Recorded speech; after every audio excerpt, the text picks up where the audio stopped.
को भिक्षु सर महात्मा गांधी के बारे में बतलाएंगे।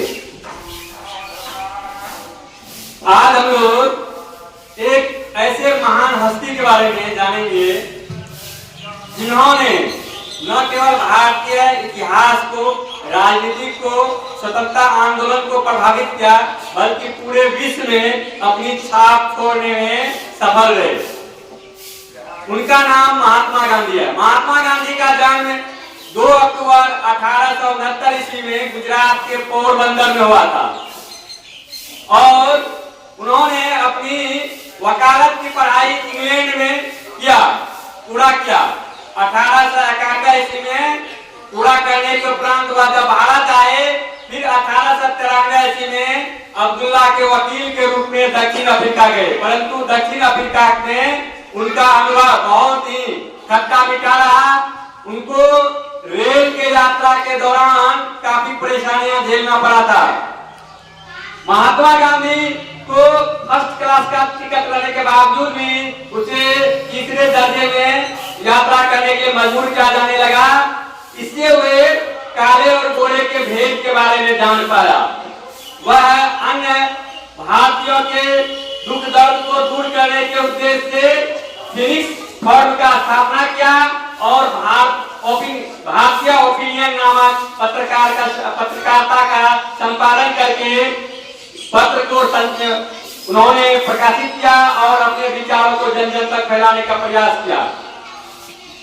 9 जनवरी 1915 ईस्वी को वे भारत आए और भारत में उन्होंने स्वतंत्रता आंदोलन का नेतृत्व करने का कार्य किया।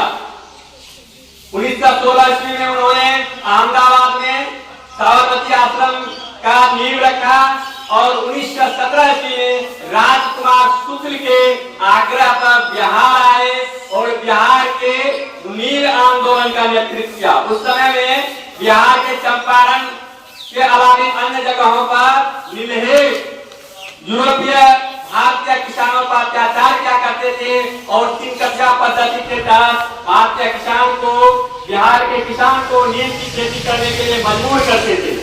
इन समस्या से निजात दिलाने के लिए महात्मा गांधी बिहार के चंपारण आए राजकुमार शुक्ल के आमंत्रण के उपरांत, परंतु कमिश्नर ने उसे आने से रोकने का प्रयास किया, लेकिन गांधी जी सत्य और अहिंसा का मार्ग पर चलते हुए इस आंदोलन का सफलतापूर्वक नेतृत्व किया और 3 कब्जा पद्धति को चंपारण से समाप्त करने में महत्वपूर्ण भूमिका निभाया। और इसके अलावा 1918 ईस्वी में अहमदाबाद के मील मजदूरों का आंदोलन को उन्होंने नेतृत्व किया। उस समय में प्लेग की वजह से बहुत सारे लोग मजदूर मारे जा रहे थे, तो मील के फैक्ट्री के मालिक जो है वह मजदूरों को 70% बोनस दे करके उसे मजदूरी पर रखने का प्रयास किया, घोषणा किया था, परंतु बाद में मिल मालिक इस बात से मुकर गए। फिर जाकर के महात्मा गांधी इस आंदोलन को नेतृत्व प्रदान किया और समस्या को सफलतापूर्वक उन्होंने समाधान कर दिया।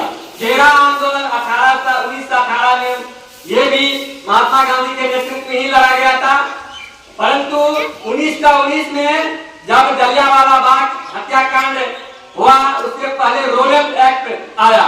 रोलेट एक्ट काला कानून था, यह बिना दलील बिना वकील का कानून था। इसे महात्मा गांधी ने काला कानून का संज्ञा दिया। इसके विरोध में पंजाब के अमृतसर में सभा का जब आयोजन किया गया तो शेखुद्दीन किचलू और डॉक्टर सत्यपाल को अंग्रेज गिरफ्तार करने का प्रयास किया, जिस वजह से आंदोलन भड़क उठा, लोग भड़क उठे और जिसका परिणाम यह हुआ कि 13 अप्रैल 1919 ईस्वी को अमृतसर के जलियांवाला बाग में जनरल डायर ने अंधाधुंध गोली चला करके बेगुनाहों को नींद का मौत सुला दिया।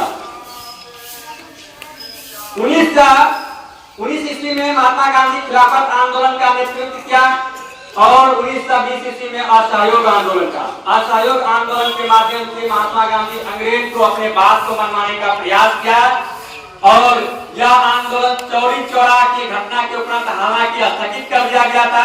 महात्मा गांधी 1924 ईस्वी में बेलगांव के कांग्रेस अधिवेशन का अध्यक्षता किया था महात्मा गांधी 1930 ईस्वी में सविनय अवज्ञा आंदोलन का नेतृत्व किया, जिसे नमक आंदोलन भी कहते हैं।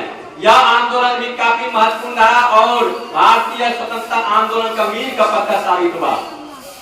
1931 ईस्वी में गांधी इरविन समझौता हुआ, जिसमें गांधी जी महत्वपूर्ण भूमिका निभाया और 1932 ईस्वी में पुणे पैक्ट हुआ, जिसमें महात्मा गांधी प्रमुख रूप से शामिल थे।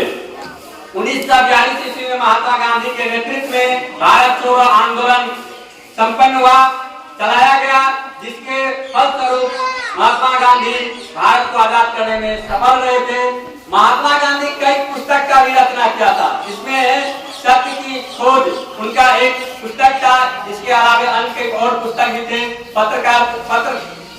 पत्रकारिता के रूप में उन्होंने जो है इंडियन ओपिनियन के अलावा हरिजन नामक समाचार पत्र का प्रकाशन किया। उन्होंने गरीब को उत्थान के लिए, हरिजनों को उत्थान के लिए काफी प्रयास किया। महात्मा गांधी का हमारे समाज में काफी महत्वपूर्ण योगदान है। वे फोड़ो और रस्किन से प्रभावित थे। ऐसे महान नेता को शत शत नमन और उसके सम्मान हम लोग जोरदार ताली से उसका स्वागत करेंगे।